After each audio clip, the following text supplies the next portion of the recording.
तो हम लोग पिछले लेक्चर में प्रॉपर्टीज ऑफ चार्ज के बारे में पढ़ रहे थे। इलेक्ट्रोस्टैट हम लोग स्टार्ट कर चुके थे, तो कुछ प्रॉपर्टीज हमारा बच गया था, तो उसको हम लोग देख लेते हैं पहले, है ना। लेकिन कुछ कुछ वैल्यू भी हम लोगों को याद रखना पड़ेगा, क्वेश्चन बनाते वक्त हम लोगों को हेल्पफुल मिलेगा। जैसे मास ऑफ इलेक्ट्रॉन कितना होता है, 9.1 इंटू 10⁻³ kg। उसी तरह से मास ऑफ प्रोटॉन का वैल्यू कितना होता है, 1.67 इंटू 10⁻27 kg। और इसी का लमसम मास ऑफ न्यूट्रॉन का भी वैल्यू इतना ही होता है। ठीक है, तो ये तो हो गया वैल्यू याद रखने के बाद। अब हम लोग बात करते हैं जो कुछ प्रॉपर्टीज वगैरह जो हम लोगों का बच चुका था उसके बारे में डिस्कशन करेंगे।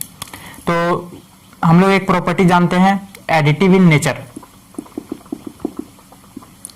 एडिटिव इन नेचर, अब ये प्रॉपर्टी क्या बोलता है चार्ज की दुनिया में कि समेशन ना दो तरह का होता है। ये तो हम लोगों को पता है कि सम कितने प्रकार का होता है, दो प्रकार का। पहला होता है एल्जेब्रिक सम, एल्जेब्रिक सम, और दूसरा जो समेशन होता है वो होता है वेक्टर सम। अब ये दोनों को समझना हम लोगों को बहुत ही जरूरी है ना, कि एल्जेब्रिक सम क्या होता है और वेक्टर सम क्या होता है। तो इसको एक बहुत ही इजी तरीके से हम लोग समझ सकते हैं। जैसे सपोज दैट कि कोई एक बॉक्स है ना, उस बॉक्स पे ना दो इंसान फोर्स लगा रहा है, लेकिन शर्त यह है कि उस बॉक्स पे एक इंसान जो है इस डायरेक्शन में फोर्स लगा रहा है 30 न्यूटन का, और इस डायरेक्शन में दूसरा बंदा जो है वो 20 न्यूटन या फिर सपोज दैट 10 न्यूटन का फोर्स अप्लाई कर रहा है।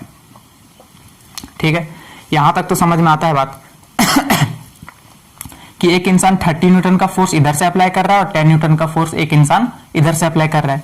तो अगर इसी में सवाल ये पूछा जाए कि बताइए इसका algebraic sum, it means algebraic sum के थ्रू बताइए कि इस बॉक्स में टोटल फोर्स कितना अप्लाई हो रहा है। तो टोटल फोर्स जो होगा 30 न्यूटन प्लस 10 न्यूटन, तो कितना हो जाएगा 40 न्यूटन। तो ये तो रहा एल्जेब्रिक सम का आंसर कि टोटल फोर्स कितना अप्लाई हो रहा है इस बॉक्स पर, 40 न्यूटन। लेकिन अगर ये पूछा जाए कि इसी बॉक्स का बताइए टोटल फोर्स कितना अप्लाई हो रहा है due to vector sum, vector sum का ध्यान में रखते हुए आंसर देना है, तो कैसे देंगे। तो इसमें हो क्या रहा है कि 30 न्यूटन का फोर्स इधर अप्लाई हो रहा है और 10 न्यूटन का इधर। तो 30 न्यूटन का इधर जो फोर्स अप्लाई हो रहा है, ये 10 न्यूटन इसको क्या कर दे रहा है, नेग्लेक्ट कर दे रहा है ना। तो बच रहा है कितना force, 20 Newton. It means vector sum में अगर आंसर दें तो 30 Newton minus of 10 Newton, it means कितना आ जाएगा 20 न्यूटन। तो यही होता है डिफरेंस एल्जेब्रिक सम और वेक्टर सम में। एल्जेब्रिक सम में ये होता है कि ये डायरेक्शन पे डिपेंड नहीं करता है, हम लोग सारे को ऐड कर देते हैं, है ना। भले वो फोर्स किधर से भी लगे, इधर से इधर से, कोई डायरेक्शन का मायने नहीं रखता है इसमें। लेकिन वेक्टर सम में डायरेक्शन का मायने रखता है कि 30 न्यूटन का जो फोर्स इधर अप्लाई हो रहा है वो 10 न्यूटन का फोर्स ये जो है 30 न्यूटन में 10 न्यूटन क्या कर दे रहा है, नेग्लेक्ट कर दे रहा है, कोई फर्क इफेक्ट करने ही नहीं दे रहा है। इट मीन से 30 न्यूटन अगर इधर लगा रहा है ना, तो 10 न्यूटन ये इसको क्या कर दे रहा है, कम कर दे रहा है, ओवरकम कर दे रहा है। तो ये वेक्टर सम में डायरेक्शन का डिपेंड करता है। तो अब हम लोग बात करते हैं एडिटिव इन नेचर में कौन सा सम का लॉ फॉलो करता है, एल्जेब्रिक सम या फिर vector sum.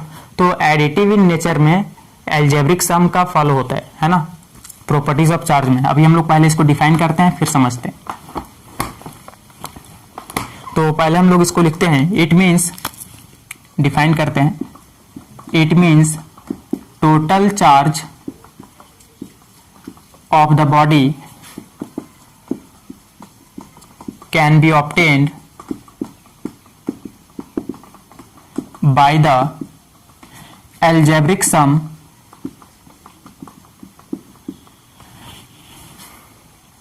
of different part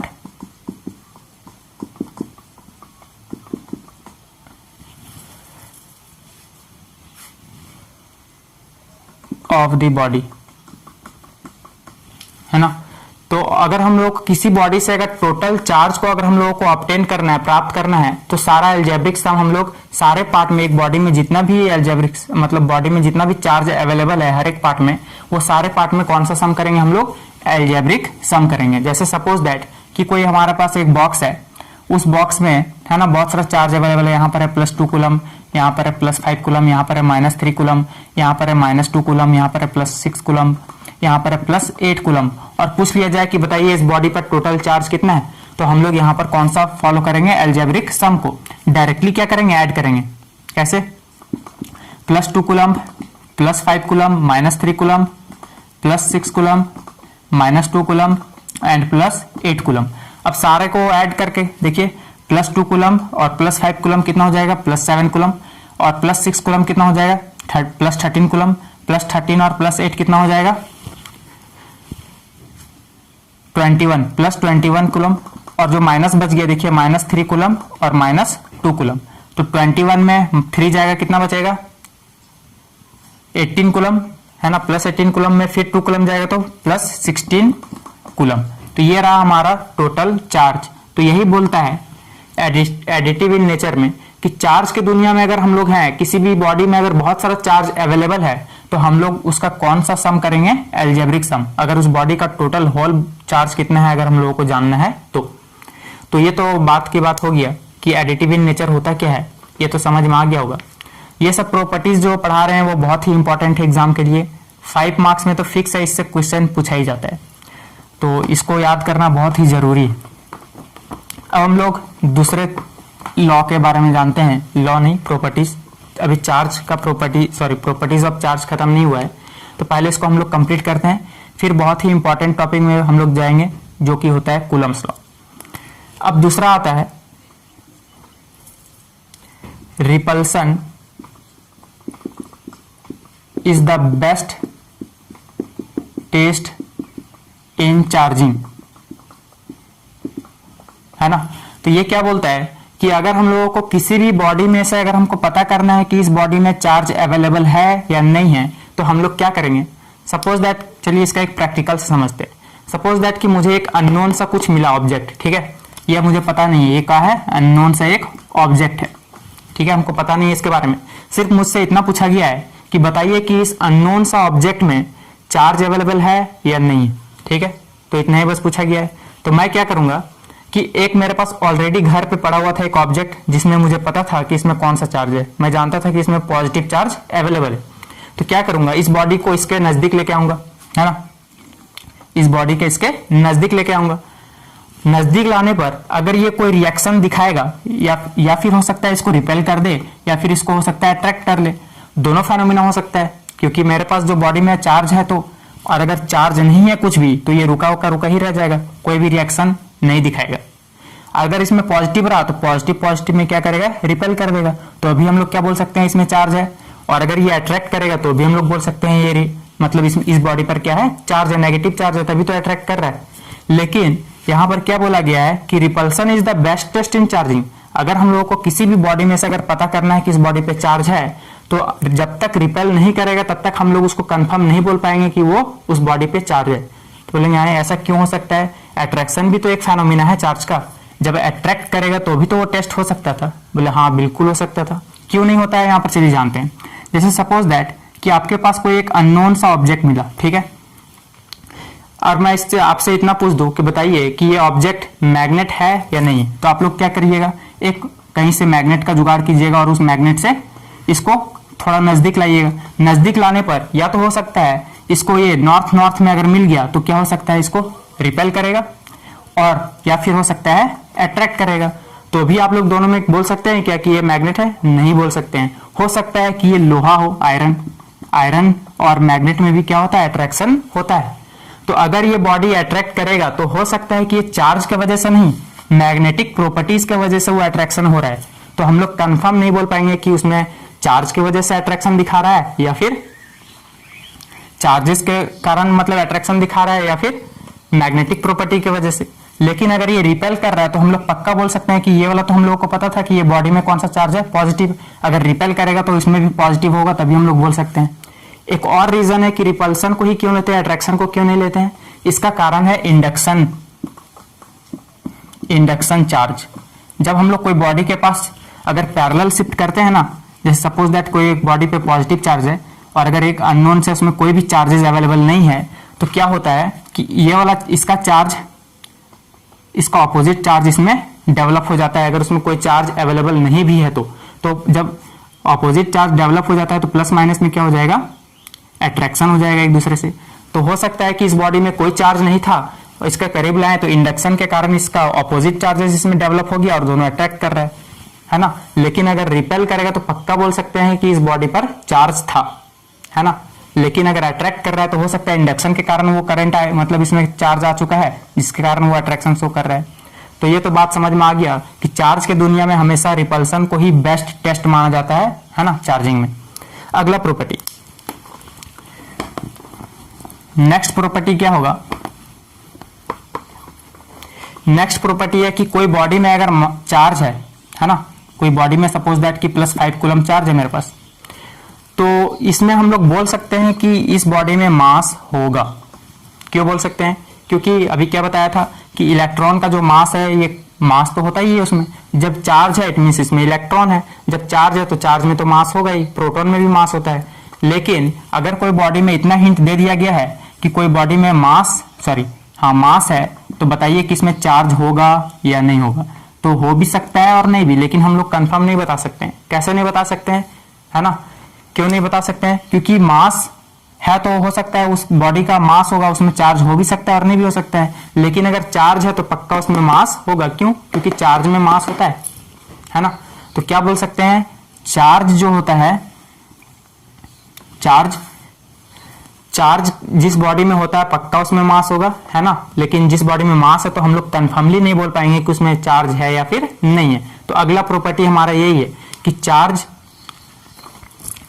दिखाता हूं क्या, इसको हम लोग डिटेल में पढ़ेंगे, फुल एक्सप्लेनेशन। तो अगला प्रॉपर्टी क्या है,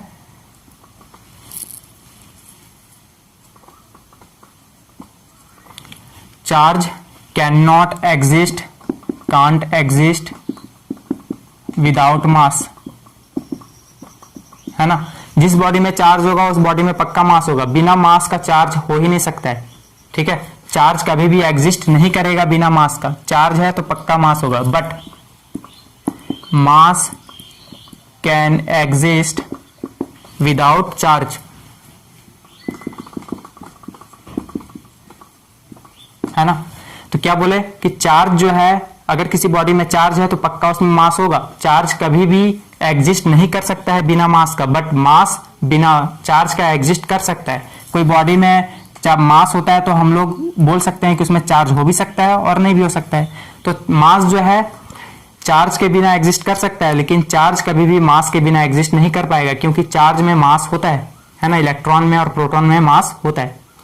तो ये रहा हम लोगों का प्रॉपर्टीज, खत्म हो चुका है। तो प्रॉपर्टीज बहुत ही इंपॉर्टेंट था, ये याद रखना आप लोगों के लिए बहुत ही जरूरी है, क्योंकि क्लास 12th में प्रॉपर्टीज से बहुत सारा क्वेश्चन पूछा जाता है ना?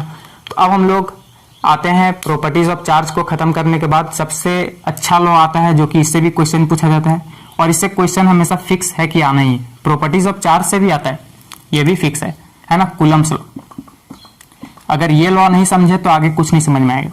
तो कूलम्स लॉ अब हम लोग पढ़ने वाले हैं, यहां तक नोट कर लीजिए पहले।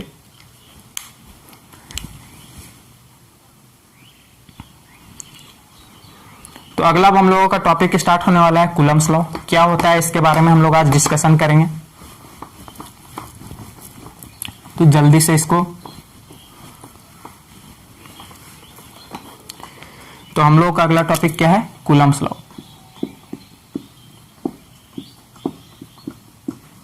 ठीक है, ये कौन सा लॉ होता है? जैसे ठीक उसी प्रकार से जिस तरह से हम लोगों को ग्रेविटेशनल लॉ पता है ना? बिना कुछ टच किए हुए, ये भी एक तरह का कैसा फोर्स है? चार्जेस को दुनिया में कैसा फोर्स होता है? बिना टच, है ना?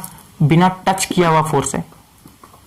टच हम लोग नहीं करते हैं फिर भी। जैसे सपोज दैट कि ये ऑब्जेक्ट है, अगर इसे छोड़ दूं तो ये धरती माता इसे खींच लेती है ना? ऐसा तो नहीं है कि धरती माता से बड़ा हाथ आया और उस ऑब्जेक्ट को खींच लिया अपनी तरफ, नहीं। लेकिन ये बिना टचिंग किया हुआ फोर्स है। ऐसा बोला जाता है कि एक बहुत बड़ा फोर्स है अर्थ में जो कि किसी भी ऑब्जेक्ट को अपनी तरफ खींचता है। ठीक है, उसी का तो नाम दिया गया है ग्रेविटेशनल फोर्स। ये वेव होता है जो कि हम लोगों को नजर नहीं आता है। ठीक उसी प्रकार से मैग्नेट में भी देखा होगा कि दूर दूर में रहता है ऑब्जेक्ट, फिर भी एक वेव निकलता है, वेव बनता है एक। उसी वेव के कारण वो वेव हमें दिखाई नहीं देता है, लेकिन उसे फोर्स लगाती है। तो ठीक उसी तरह से कूलम्स लॉ में भी वही फॉलो होता है कि दो चार्जेस के बीच में फोर्स लगता है, और वो फोर्स कितना होता है वो हम लोग निकालेंगे। जैसे ग्रेविटेशनल फोर्स में पढ़े थे हम लोग, F इज इक्वल टू क्या होता है, G m1m2/r²। ठीक है, ये क्लास 11th में पढ़ाया जाता है ग्रेविटेशनल फोर्स। तो नहीं पढ़ा होगा तो आप लोग इसे थोड़ा देख लीजिएगा अच्छे से, और नहीं भी देखिएगा तो कोई जरूरत नहीं है, अच्छे से समझ में आ जाएगा कि आखिर ये कूलम्स लॉ है क्या। चलिए जानते हैं। कूलम्स लॉ बहुत ही इंपॉर्टेंट टॉपिक है, इससे हर साल सवाल आता है, एक न्यूमेरिकल भी आता है इससे कूलम्स लॉ से। तो जब तक कूलम्स लॉ समझ में नहीं आएगा तब तक वो न्यूमेरिकल नहीं बनने वाला है। तो चलिए देखते हैं होता क्या है। सपोज दैट कि दो चार्ज है, एक है Q1 और एक है Q2 और इसका मास है m, इसका भी मास है m, है ना। अब दोनों के बीच में फोर्स अप्लाई होगा। अभी क्या बताया था कि दो सेम काइंड ऑफ चार्ज में क्या होता है, रिपल्सन होता है और ऑपोजिट चार्ज में अट्रैक्शन होता है। तो हम लोग सबसे पहले धीरे धीरे एक एक करके क्या करेंगे, डिस्कस करेंगे कि आखिर हमेशा अगर मैं डायरेक्टली बोल दूं कि दो चार्जेस के बीच में ऑलवेज ऑपोजिट फोर्स लगता है तो आप लोगों को समझ में नहीं आएगा, तो इसे समझाना मेरा फर्ज है। तो देखिए, जैसे सपोज दैट कि दो पॉजिटिव रखा हुआ है ना, या फिर दो नेगेटिव रखा हुआ है। सारा केस हम लोग एक ही बार देख लेते हैं, या फिर हो सकता है दो सेम काइंड ऑफ चार्ज है या फिर दो ऑपोजिट चार्ज है। हाँ, ये फर्क नहीं है कि प्लस माइनस पहले लिखा हुआ है माइनस प्लस बाद में, उससे कोई डिफर नहीं पड़ने वाला है। फिर भी आप लोगों के लिए देख लीजिए, चारों केस ले लिया। अब देखिए, ये दोनों प्लस प्लस चार्ज है, सेम काइंड ऑफ चार्ज, तो क्या बोलेगा, रिपेल करेगा ना एक दूसरे से। ये चार्ज इसको लात मार के बोलेगा तुम दूर भागो, तो ये फोर्स इधर अप्लाई करेगा। ये पॉजिटिव इसको बोलेगा, इसको लात मार के कि तुम उधर भागो। देखिए दोनों में आपस में क्या लग रहा है, ऑपोजिट फोर्स अप्लाई हो रहा है कि नहीं हो रहा है, हो रहा है। ठीक उसी तरह से ये माइनस उसको बोलेगा तुम दूर भागो, क्योंकि दुश्मनी है दोनों में, सेम काइंड ऑफ चार्ज है ना। अब ये माइनस इसको लात मार के बोलेगा तुम दूर भागो। ठीक है, दिख रहा है, इसमें भी ऑपोजिट है, एक फोर्स इधर अप्लाई हो रहा है और ये इस बॉडी पर उधर फोर्स अप्लाई कर रहा है। ठीक उसी प्रकार से ये प्लस और ये माइनस चार्ज, ये प्लस और माइनस में क्या होगा, प्यार होगा, अट्रैक्शन होगा। ये प्लस बोलेगा माइनस को तुम मेरे तरफ आओ, मतलब ये इधर आएगा। ये प्लस इस नेगेटिव को अपने तरफ खींचने वाला फोर्स अप्लाई करेगा। ठीक उसी तरह से ये माइनस ये प्लस को बोलेगा तुम मेरे पास आओ, तो ये इधर आएगा। देखिए इसमें भी क्या है, अपोजिट है। भले इसमें अट्रैक्शन हो रहा है लेकिन हमेशा फोर्स कैसा अप्लाई हो रहा है, ऑपोजिट। इसमें भी देखिए, ये माइनस इस प्लस को बोलेगा तुम मेरे तरफ आओ, क्योंकि अट्रैक्शन फोर्स अप्लाई होगा। ये माइनस ये प्लस इस माइनस को बोलेगा तुम मेरे तरफ आओ। तो सब में क्या हो रहा है, चारों केस में देखिए ऑपोजिट फोर्स अप्लाई हो रहा है। अब आप लोगों को समझ में आ चुका होगा कि दो चार्जेस के बीच में ऑलवेज क्या होता है, ऑपोजिट फोर्स अप्लाई होता है ना। अब आप लोगों को बोल सकते हैं, क्योंकि प्रूफ भी यहां पर दे दिया।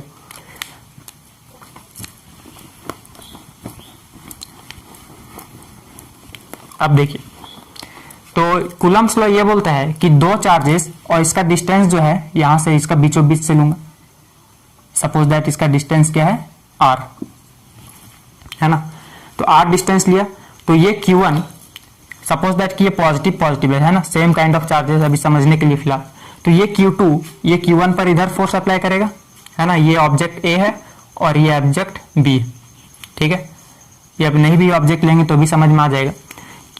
ये बीचों बीच का सेंटर है, यहां से हम लोग डिस्टेंस को मेजर करते हैं, क्योंकि कोई भी ऑब्जेक्ट कैसा होता है, स्फेरिकल से। तो ये Q1 Q2 पर किधर फोर्स लगाएगा, इधर, और ये Q2 Q1 पर इधर फोर्स लगाएगा। तो हम लोग इसको क्या बोलेंगे, फोर्स ऑन 2। किस पर फोर्स लग रहा है, 2 वाले बॉडी पर लग रहा है, Q2 चार्ज पर लग रहा है। फोर्स ऑन 2 ड्यू टू 1, किसके कारण लग रहा है, 1 के कारण, क्योंकि 1 ही तो 2 को उधर धक्का मार रहा है ना। तो इसको हम लोग पढ़ेंगे फोर्स ऑन 2 ड्यू टू 1। आप लोग बताइए इसमें क्या नाम देंगे फोर्स का। फोर्स ऑन किस पर लग रहा है, 1 वाला बॉडी पर, तो फोर्स ऑन 1 किसके कारण, 2 के कारण, ड्यू टू 2। तो ऐसा अगर कहीं लिखा हुआ रहता है F12, तो हम लोग क्या बोलेंगे, फोर्स ऑन 1 ड्यू टू 2, ठीक है। पहले इसमें पढ़ेंगे फोर्स ऑन 1, किस पे फोर्स अप्लाई हो रहा है, 1 वाले ऑब्जेक्ट पर हो रहा है, किसके कारण हो रहा है, ड्यू टू 2। तो हम लोग पढ़ने का अकल होना चाहिए ऐसे भी। तो ये तो हो गया बात की बात कि हमेशा ऑपोजिट फोर्स लगता है ना, ऑपोजिट फोर्स, ये तो बात समझ में आ गया। लेकिन इसमें ये आप लोगों ने पढ़ा होगा, ये एक्शन एंड रिएक्शन पेयर होता है। न्यूटन का थर्ड लॉ आप लोग जानते ही होंगे कि हम लोग वॉल पे जितना कस के मुक्का मारते हैं उतना ही फोर्स वो मेरे ऑपोजिट में क्या कर देता है, अप्लाई कर देता है। तो एक्शन एंड रिएक्शन पेयर है ये, है ना। तो एक्शन एंड रिएक्शन पेयर,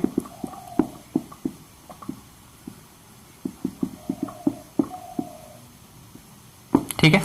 तो एक्शन एंड रिएक्शन पेयर क्या होता है कि जितना Q2 Q1 पर फोर्स लगा रहा है उतना ही Q1 Q2 पर फोर्स लगाएगा, सेम, भले ही दोनों का मास क्या हो, अलग अलग हो, उससे कोई प्रॉब्लम नहीं है, मास अलग अलग हो चलेगा, लेकिन जितना Q1 Q2 पर फोर्स लगाएगा उतना ही Q2 Q1 पर भी फोर्स लगाएगा। तो यहाँ पर दोनों का मैग्नीट्यूड क्या हो जाएगा, F12 is equal to F21, है ना। सिर्फ क्या होगा, साइन अलग अलग होगा, ऑपोजिट डायरेक्शन में फोर्स लगता है। तो कूलम्स लॉ क्या होता है, यहां तक तो समझ में आ चुका होगा कि कूलम्स लॉ दो चार्जेस के बीच का फोर्स होता है ना। दोनों बॉडी में क्या लगता है, फोर्स अप्लाई होता है, और दोनों फोर्स ऑपोजिट डायरेक्शन में लगता है ना। और दोनों का जो एक्शन एंड रिएक्शन, दोनों फोर्स का मैग्नीट्यूड क्या होता है, सेम होता है। यहां तक तो समझ में आ चुका है, लेकिन अभी तक भी हम लोग पूरे फॉर्मूले तक नहीं पहुंचे हैं, ठीक है। लेकिन यहां पर एक चीज गलत है जो कि अभी हम लोग यूज किए हैं। क्या गलत है वो हम लोग समझते हैं कि फोर्स हमेशा ऑपोजिट डायरेक्शन में लगता है। तो एक बच्चे ने क्या किया कि Q1 ये रहा और ये रहा Q2, है ना। दोनों के बीच का डिस्टेंस सपोज दैट R है।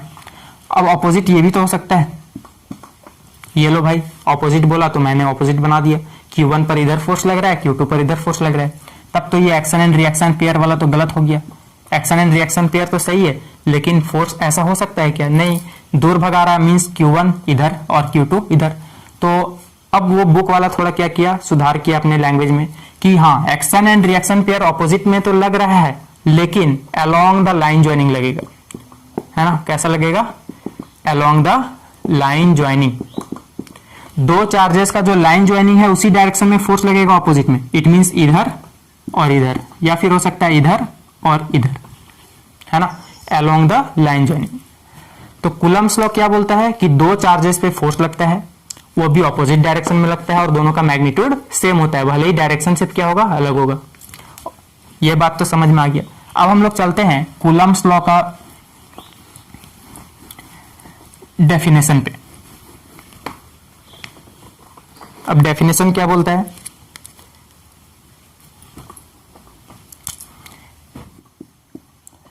Force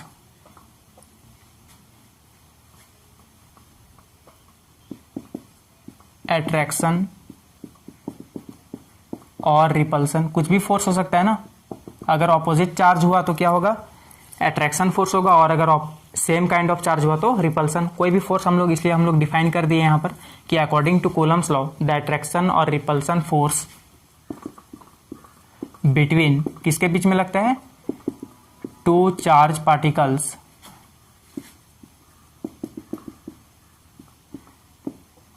is directly proportional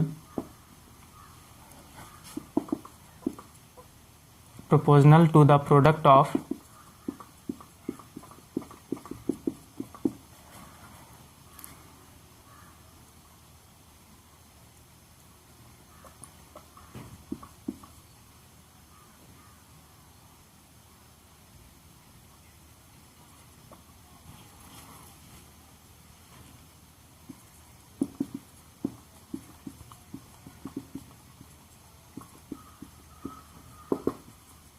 and inversely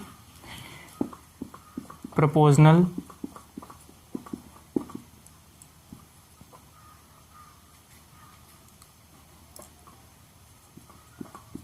square of the distance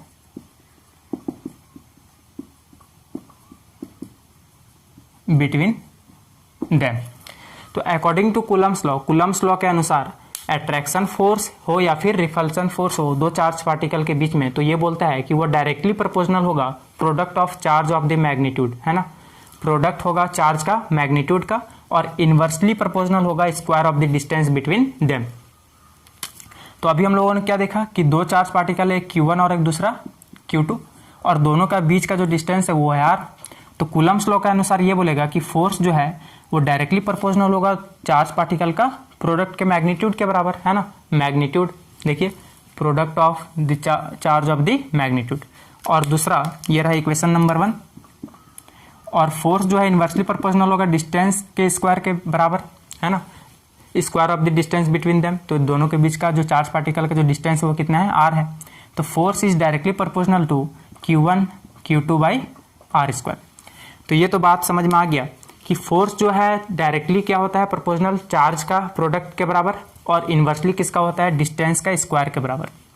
तो यहाँ से तो हम लोगों ने मर्ज कर लिया, और जब प्रोपोर्शनल हटता है तो यहाँ पर एक कांस्टेंट वैल्यू आता है, K Q1 Q2 by are square. तो यही है कूलम्स लॉ, ठीक है। F is equal to K Q1 Q2 by are square. तो according to Coulomb's law the attraction और repulsion force between two charge particles is directly proportional to the product of charge of the magnitude, है ना, charge के product का magnitude के बराबर होगा, और इनवर्सली प्रोपोर्शनल होगा स्क्वायर का किसका, डिस्टेंस, दोनों का बीच का जो चार्ज का पार्टिकल का जो डिस्टेंस है उसका स्क्वायर हो जाएगा इनवर्सली में। तो दोनों को मर्ज करेंगे तो F is equal to K Q1 Q2 by are square. लेकिन अभी भी हम लोग पूरे कूलम्स लॉ तक पहुंच नहीं पाए हैं। यहाँ पर K का वैल्यू क्या होगा इसके बारे में डिस्कशन करना ये बहुत ही जरूरी है। तो यहाँ तक नोट करें, फिर हम लोग आगे पढ़ते हैं।